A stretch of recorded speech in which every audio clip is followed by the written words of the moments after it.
আমার সম্পূর্ণ ভুল হয়েছে। আমি 10 জনের কাছে ক্ষমা প্রার্থী। এই বিষয়ে আমি ক্ষমা চাই, আল্লাহ তাআলা আমাকে ক্ষমা করুন। আহলে হাদিস থেকে নিজেকে সরিয়ে নিয়ে হানাফি মাযহাব অনুসরণ করলাম। আমি মোহাম্মদ আব্দুর রাজ্জাক, পিতা মোহাম্মদ জাভেদ আলী, গ্রাম গাছাবাড়ি, ডাকঘর জলছত্র, উপজেলা মধুপুর, জেলা টাঙ্গাইল।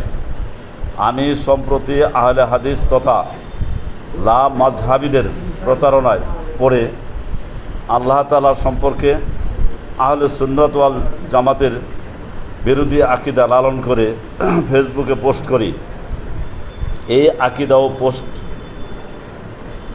করা আমার ভুল হয়েছে, এই মর্মে আমি নিঃশর্ত ক্ষমা প্রার্থনা করছি।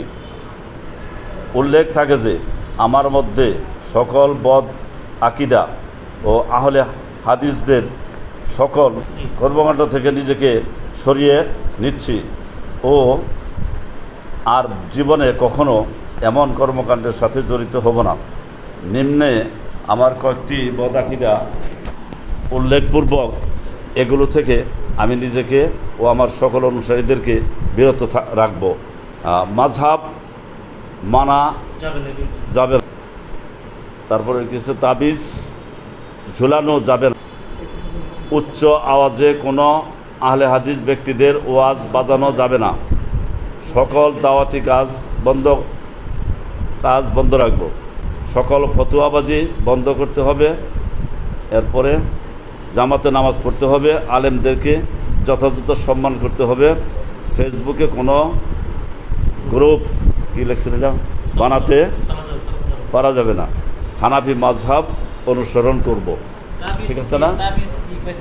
তাবিজ সম্পর্কে বলছে, তাবিজটা খুলে ফেলে দেয়, ভালাই দেয়, তাবিজ কাস্টমারকে খুলে ফেলে দেয়, ঠিক আছে না? ঠিক আছে আব্দুর রাজ্জাক।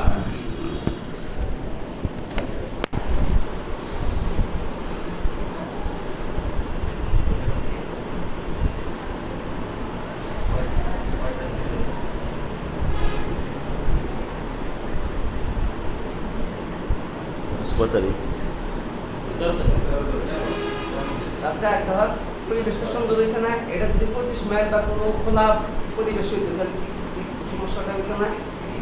তোমার সম্মানের জন্যই কিন্তু এই পরিবেশটা করা হয়েছে। আহলে হাদিস থেকে নিজেকে সরিয়ে নিয়ে হানাফি মাযহাব অনুসরণ করলাম।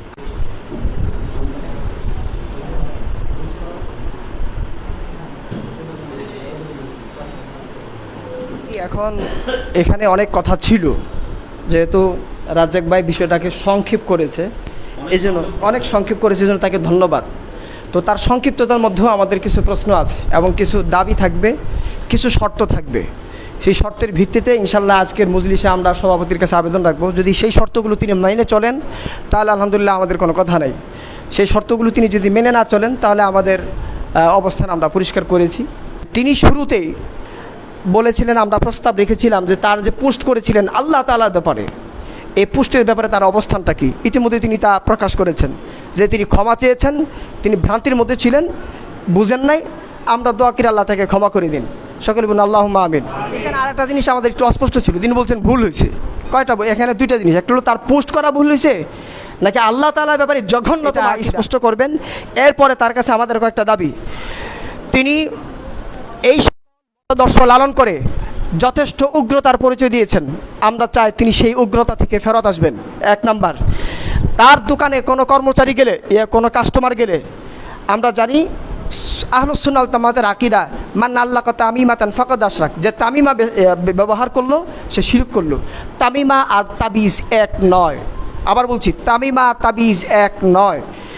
কোনো কাস্টমার যদি তাবিজ নিয়ে তার দোকানে যায়, সে বাধ্য করে তার তাবিজটাকে কেটে ফেলে, এই অধিকার উনি কই পেল? এটা তার বন্ধ করতে হবে। 2 নাম্বার, রমজান মাস আসলে 8 রাকাত তারাবি নামাজ নিয়ে হই হুল্লা করে এবং বিভিন্ন ধরনের বিদ্রুপমূলক আচরণ করে।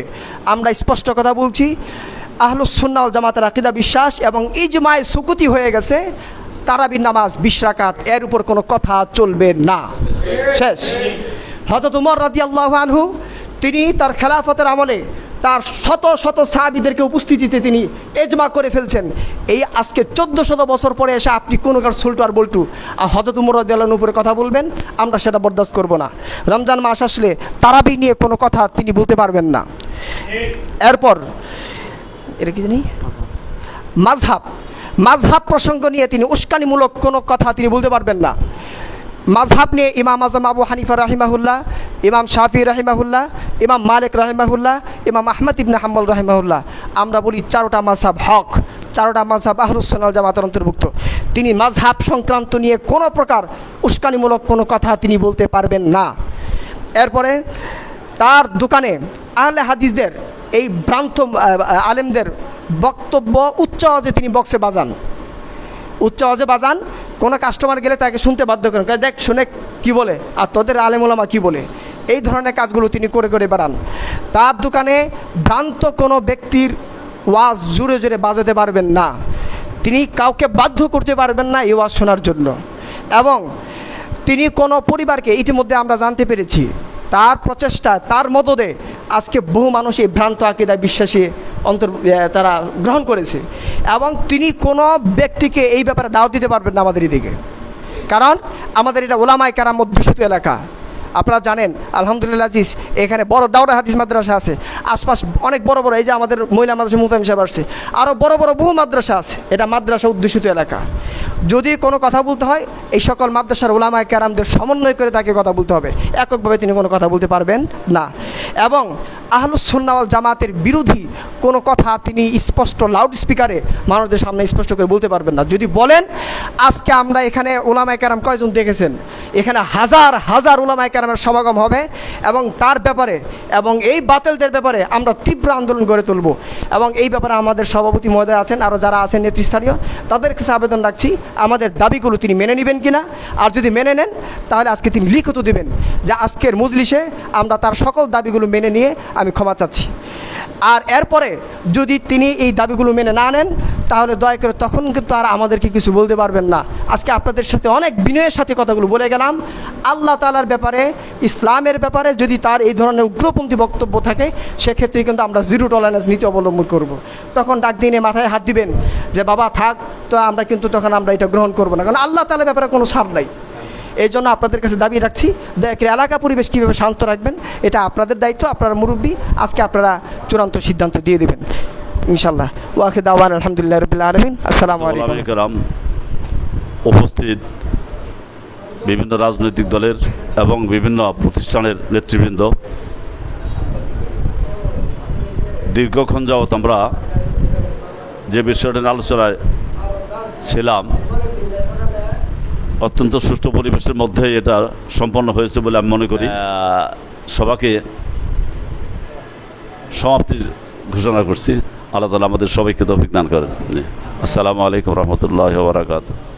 ربنا ظلمنا أنفسنا وإن لم تغفر لنا وترحمنا لنكونن من الخاسرين. واجعل آخر كلامنا عند الموت لا إله إلا الله محمد رسول الله صلى الله عليه وسلم.